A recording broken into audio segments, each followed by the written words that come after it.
This is Tim Bryce with my column titled Morale in the Military. I happened to have lunch recently with a friend in the military, a captain in the Air Force. In the course of our conversation, he complained about the state of morale in the military.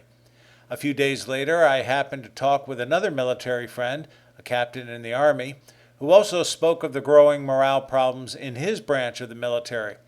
The similarities of their separate remarks surprised me.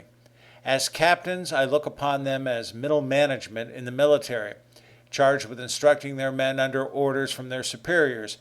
Remarkably, both painted a dismal picture, not at all what the general public perceives as the state of our military.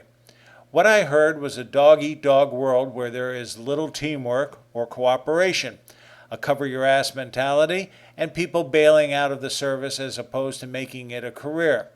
They described a very bureaucratic world with an inordinate amount of paperwork impeding progress. There is also a lack of leadership, and you are discouraged from taking charge. In other words, there is no longer a culture of improvise, adapt, and overcome as characterized by the Marines.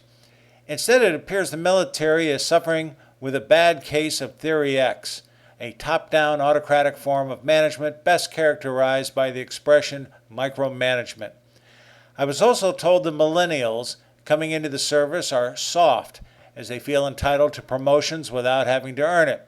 This is alarming to people just 10 years their senior. After speaking with the captains, I was reminded of the military culture under President Jimmy Carter, which was perhaps one of the lowest points in recent memory. This all changed for the better when President Ronald Reagan became Commander-in-Chief. Following these discussions, I decided to do a little investigation to see if these were legitimate grievances. It didn't take me long to validate their stories.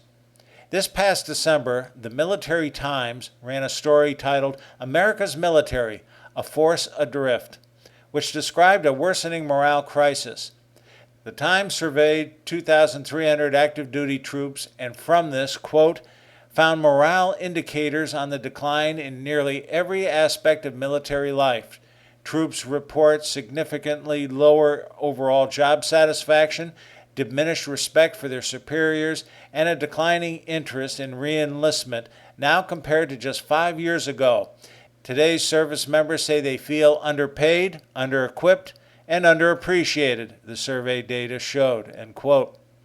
The survey goes on to report, quote, active duty troops reported a stunning drop in how they rated their overall quality of life.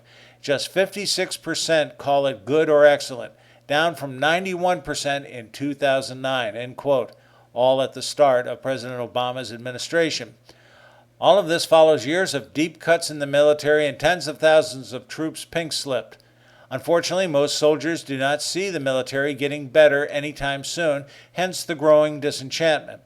From this perspective, the parallel to the Carter years is uncanny. What is most troubling is the American public has no idea of the problem and prefer to think everything is rosy in the military. The truth is, it is not. It should make us all wonder what kind of leadership we'll have in our next armed conflict and if anyone will follow. Friends, keep the faith.